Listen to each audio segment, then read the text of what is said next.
क्योंकि भाईचारा on top. ऐसा होता है कि वो प्रॉब्लम मेरे को सॉल्व करनी पड़ जाती है जो मैंने की तक नहीं है। हाँ, तो उसके बाद में लॉकडाउन लग गया था और लॉकडाउन तो कुछ बोल नहीं सकता उनके हिसाब से। So hello everyone, welcome to my YouTube channel and welcome back to my YouTube channel. एक मिनट मैं खड़खड़ कर दूँ पहले।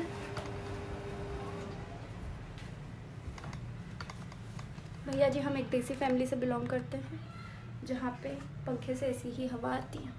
खैर, welcome to my YouTube channel और welcome back to my YouTube channel. मैं हूँ प्रेरणा, जो आपको देगी आपके जीवन की प्रेरणा। क्योंकि मेरे जीवन में कोई प्रेरणा नहीं है, क्योंकि इतना ज्ञान जितना मैं देती हूँ अगर मुझ में होता, मेरे को तो ये समझ नहीं आता कि लोगों को मुझसे ज्ञान कैसे मिल जाएगा। क्योंकि अगर मुझ में इतना ज्ञान होता तो मैं अपनी लाइफ में वो चीज़ नहीं लगाती, और अगर लगाती तो मेरी लाइफ ऐसी तो बिल्कुल भी नहीं होती। देखो, इस वीडियो को बनाने के पीछे कोई भी बड़ी रॉकेट साइंस नहीं है, ना ही कोई स्पेसिफिक रीज़न है। ये जस्ट मैं खुद के लिए बना रही हूँ। और अगर आपने इस वीडियो पर क्लिक कर दिया है तो ये आपकी जिम्मेदारी बनती है कि आप आखिरी तक बने रहें इस वीडियो में, ठीक है। जैसे कि मैंने बोला, इस वीडियो को बनाने का कोई स्पेसिफिक रीज़न नहीं है, लेकिन एक रीज़न है कि मुझे अपने आप को इतना ग्रो करना है कि मैं पैसे कमाने लायक खुद बन जाऊँ, वो भी जल्दी से जल्दी, जितना जल्दी हो सके उतना जल्दी। और मैंने सारे कंटेंट क्रिएटर को देखा है कि वो यूट्यूब पे, इंस्टाग्राम पे या कहीं पे वो अपनी लाइफ की स्टोरी सुना रहे हैं। अब मेरे पास कोई कंटेंट नहीं है तो मैं क्यों ना अपनी लाइफ की स्टोरी सुनाऊं और उससे कंटेंट बनाऊं। क्योंकि मेरी लाइफ में कंटेंट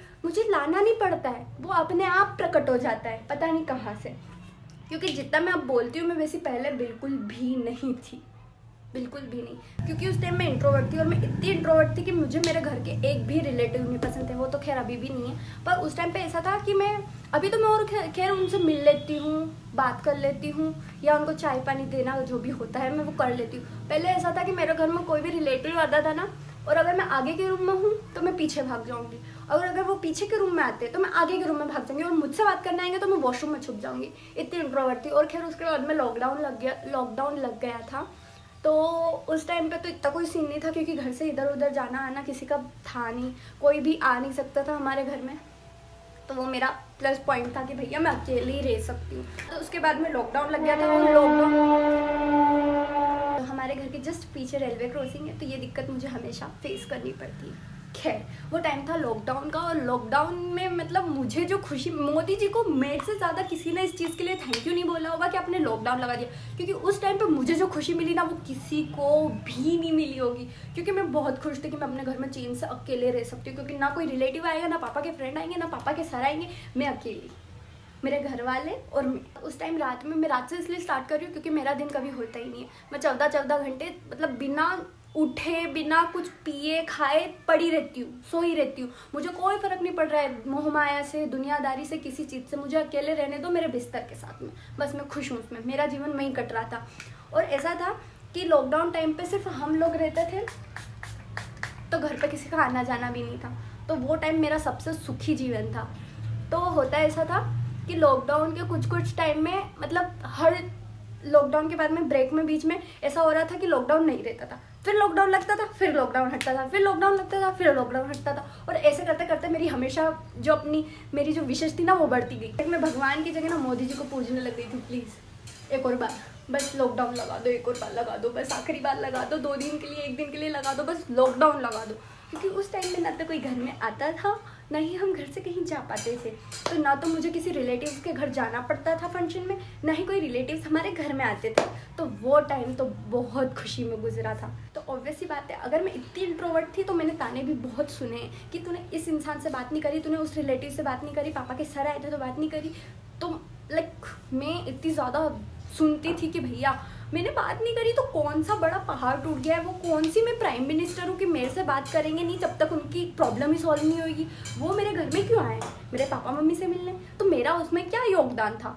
और आधे टाइम तक तो मेरे फैमिली के फ्रेंड सर्कल में किसी को पता तक नहीं था कि मैं एग्जिस्ट भी करती हूँ, या मेरे पापा की कोई सलोनी चौहान नाम की लड़की है। सबको लगता था मेरे भैया हैं बस। वैसे मेरे भैया इतना एक्सट्रोवर्ट नहीं है, ना ही इंट्रोवर्ट है, वो पता नहीं क्या ही है, वो महान इंसान है। पर मेरे भैया मुझसे बहुत डिफरेंट है।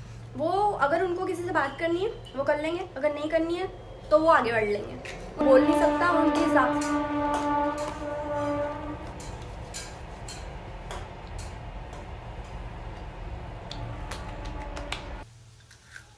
लाइक मेरे भैया का ऐसा है कि वो अपनी दुनिया में मगन रहने वाले इंसान है। मेन बात ये है कि मेरे भैया स्टार्टिंग से हर किसी को पहचानने में अच्छे हैं, लाइक मतलब इंसानों को, और मैं स्टार्टिंग से ही हर किसी को पहचानने में गलत हूँ। मुझे समझ नहीं आती कि कौन सा इंसान कैसा है और कौन सा इंसान कैसा है, लेकिन मेरे भैया को ये चीज़ अच्छी से समझ आ जाती है कि कौन सा इंसान कैसा है। इसलिए वो स्टार्टिंग से, उसका फ्रेंड सर्कल भी बहुत अच्छा है, उनका फ्रेंड सर्कल भी बहुत अच्छा है और उनके फ्रेंड्स भी बहुत अच्छे हैं, क्योंकि मैं उन लोगों से मिली हूँ। लेकिन स्टार्टिंग में उन लोगों को भी नहीं पता था कि उनकी कोई बहन एग्जिस्ट करती है, मतलब मेरे जो भैया हैं उनकी कोई बहन एग्जिस्ट करती है, उनको भी बहुत बाद में पता चला। और सेम कुछ ऐसा भी था कि मेरी और भैया की कभी बनी ही नहीं, हम लोगों की अभी अभी बनने लगी है कुछ सालों में, वरना पहले हम सिर्फ लड़ते थे।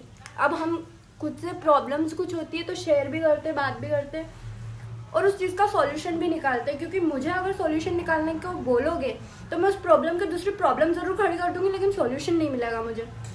इसलिए मेरा बड़ा भाई है कि वो कम से कम मुझे दिक्कत से निकालता है, मुझे सॉल्यूशन देता है और मुझे समझाता है कि मुझे करना क्या है आखिरकार। क्योंकि मैं कुछ करने जाऊँ तो उस चीज़ से कुछ उल्टा ही हो जाता है, लेकिन वो जो चीज़ बोलता है वो अगर मैंने कर दी तो मेरा कल्याण नहीं हो जाएगा, क्योंकि मैं कभी भी मेरे भैया के कहने में नहीं चली हूँ, पर अब मैं उन्हीं के कहने में चलती हूँ। और आज ना मुझे मम्मी ने बात बात में बोल दिया था कि तुझ में दिमाग नहीं है क्या। देन आई रियलाइज कि मुझ में सच में दिमाग नहीं है, क्योंकि मुझ में दिमाग होता तो मेरा जो कॉलेज है मैं वो लेके BBA क्यों कर रही होती, वो भी प्लेन BBA। वाओ ग्रेट सलोनी। और जैसे कि मैंने बताया कि मेरे भैया के फ्रेंड सर्कल में भी आधे लोगों को पता ही नहीं था कि मैं एग्जिस्ट करती हूँ, तो जब भी उनके फ्रेंड्स वगैरह कोई आते थे ना तो मेरा एक ही काम होता था, पानी दे दो, चाय दे दो, बात खत्म। क्योंकि मैं अपने रिलेटिव्स के लिए तो मैं इतना भी नहीं करती हूँ, लेकिन मेरे घर पे जब भी बोलते थे कि जब उसके दोस्त आए हैं, मतलब मम्मी बोलती थी, अब नानी जी भी बोलते थे उसके दोस्त आए हैं पानी दे, तो मैं चली जाती थी, तो पानी देती थी। और ऐसा आती थी ना तो मेरे माइंड में एक ही चीज़ चलती थी, भैया ये लोग मेरे बारे में ये ना सोच ले कि भैया ने कोई नौकरानी रखी है जो सिर्फ पानी और चाय देना आती है।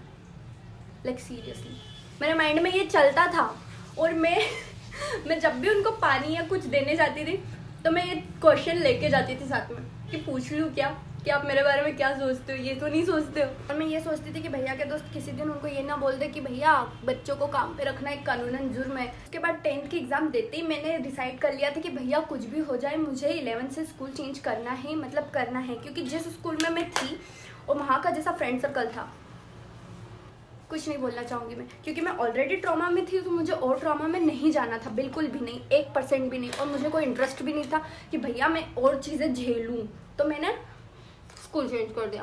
और मेरी असली लाइफ 11th से ही स्टार्ट हुई है। लाइक उस स्कूल में जाते ही मैं इंट्रोवर्ट से एक्सट्रोवर्ट हो गई। ऐसे एकदम से तो नहीं हुई, बट ऐसा था कि मुझ में कम से कम इतना कॉन्फिडेंस आ गया था कि मैं खुद की बात बोल सकूँ, खुद के लिए लड़ सकूँ। और मैं इतनी खतरनाक वाली एक्सट्रोवर्ट बन गई कि अब मेरे से कोई जुबान नहीं लड़ाता है, नॉट इवन माई पेरेंट्स।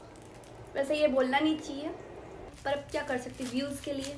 फिर जॉब से साइड में आपको एक चीज़ बताती हूँ, ये मेरा ब्रश है, मैंने अभी अभी मेकअप का सामान खरीदा है, तो ये मेरा न्यू ब्रश है, ठीक है। इसकी पैकेजिंग बहुत प्यारी है, ये बहुत सुंदर है, बहुत अच्छा है, इसलिए मैं इसको संभाल के रखती हूँ।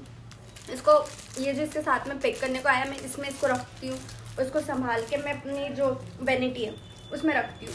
1 साल हो जाने के बाद में ये ब्रश पुराना हो जाएगा, इसकी जगह कोई न्यू ब्रश खरीदूँगी मैं, और मैं इसको इसके साथ में रिप्लेस कर दूँगी। लाइक मैं इसको कम यूज़ करूँगी या फिर इसको फेंक ही दूँगी और न्यू ब्रश इसकी जगह ले लेगा। तो ये चीज़ आपको समझ आनी चाहिए कि आपकी वैल्यू क्या है, कि आपको कोई इंसान यूज़ करके फेंक ना दे। ये चीज़ आपको समझ आनी चाहिए कि आपकी वैल्यू क्या है, क्योंकि अगर आपको आपकी वैल्यू पता है तो आप कुछ भी कर सकते हो जीवन में, वरना इंसान आपको इसकी तरह यूज़ करके फेंक देगा। देखो इतना कॉन्फिडेंस तो मुझमें स्टार्टिंग से था कि मैं अपनी बातें रख सकूँ, लेकिन मैं जिस फैमिली में पली बड़ी हुई हूँ उसने मुझे इंट्रोवर्ट बना दिया था। मैं थी नहीं, मतलब लाइक मैंने कभी किसी से अपनी चीज़ें शेयर नहीं करी। उस स्कूल में जाके मैं थोड़ी सी एक्सट्रोवर्ट बनी और उस स्कूल में जाके मैंने हर वो चीज़ एक्सपीरियंस करी है जो एक बच्चे को करनी चाहिए, क्योंकि उससे उसको उसके लाइफ लेसन्स मिलते हैं। और रियलिटी यही है कि भैया जब तक आप गिरोगे नहीं तब तक आप खड़े होके चलना सीखोगे नहीं। और ये चीज़ मुझे उस स्कूल में जाके पता चली। और अगर आपको उस स्कूल के बारे में जानना है कि हमने उस स्कूल में कैसे कैसे अपनी लाइफ गुजारी है, तो आप मुझे कमेंट सेक्शन में ज़रूर बताना, क्योंकि उस स्कूल में हमारी फ्रेंडशिप इंसानों से कम प्रिंसिपल ऑफिस से ज़्यादा थी। लाइक सीरियसली मैंने अपनी लाइफ में वो दिक्कतें देखी है जिनके बारे में मुझे पता तक नहीं है कि ये एग्जिस्ट भी करती है और उनसे मेरा कोई रिलेशन तक है, मतलब हर प्रॉब्लम में। और अधिकतर ऐसा होता है कि वो प्रॉब्लम मेरे को सॉल्व करनी पड़ जाती है जो मैंने की तक नहीं है। खैर उसके बाद लोगों को पता चला कि मैं इस दुनिया में एग्जिस्ट भी करती हूँ, क्योंकि उसके बाद में मैंने इंस्टाग्राम चालू कर दिया। और इंस्टा स्टार्ट करने के साथ में मुझ में आया कॉन्फिडेंस, जो मुझ में कभी था ही नहीं कि मैं खुद के बारे में या किसी और के बारे में कुछ बोलूं। देखो इतना कॉन्फिडेंस तो मुझमें स्टार्टिंग से था कि मैं सबके साथ में मैंने एक चीज़ सीख ली है कि भैया सुनो सबकी, लेकिन करो अपने मन की, क्योंकि कोई भी ऐसा इंसान नहीं होता है जो अपने मन की नहीं कर रहा होता है। दुनिया में सब अपने मन की ही कर रहे होते हैं। और सबसे बड़ा जोक मेरी लाइफ का ये था कि मेरे भैया के फ्रेंड सर्कल में किसी को पता ही नहीं था कि मैं एग्जिस्ट करती हूँ, जो कि उन्हें बाद में पता चला। और मेरे को इतनी हंसी आई थी उस दिन जब मुझे किसी ने बोला कि भैया तू राजदीप की बहन है, हमको तो पता ही नहीं था। व्हाट। खैर उसके बाद लोगों को पता चला कि मैं अपने भाई की लाइफ में एग्जिस्ट करती हूँ, उनकी कोई बहन है जो कि ऐसी दिखती है। और फिर उसके बाद में कुछ लोग ऐसे भी थे मेरे भैया के फ्रेंड्स जो घर में आते थे, तो उनको ऑलरेडी पता था कि हाँ मैं एग्जिस्ट करती हूँ।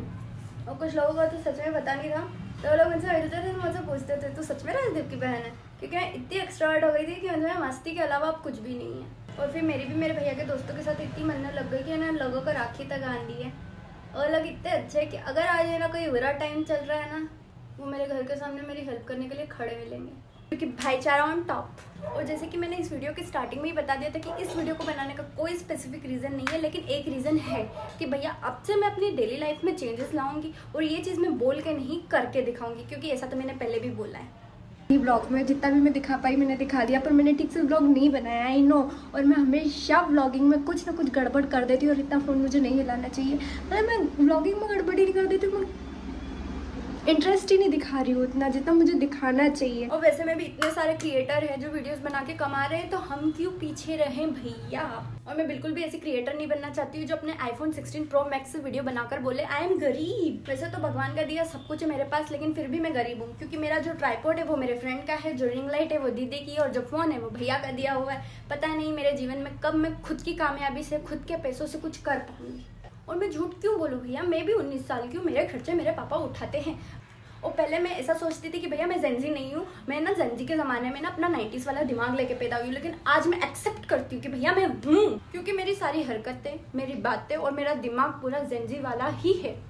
खैर आपको ये वीडियो पसंद आई हो, थैंक यू फॉर वॉचिंग। अगली बार कुछ नया लाऊंगी तो कुछ अच्छा लाऊंगी और अपने आप को ग्रो करूँगी और अपने अंदर चेंजेस लाऊंगी।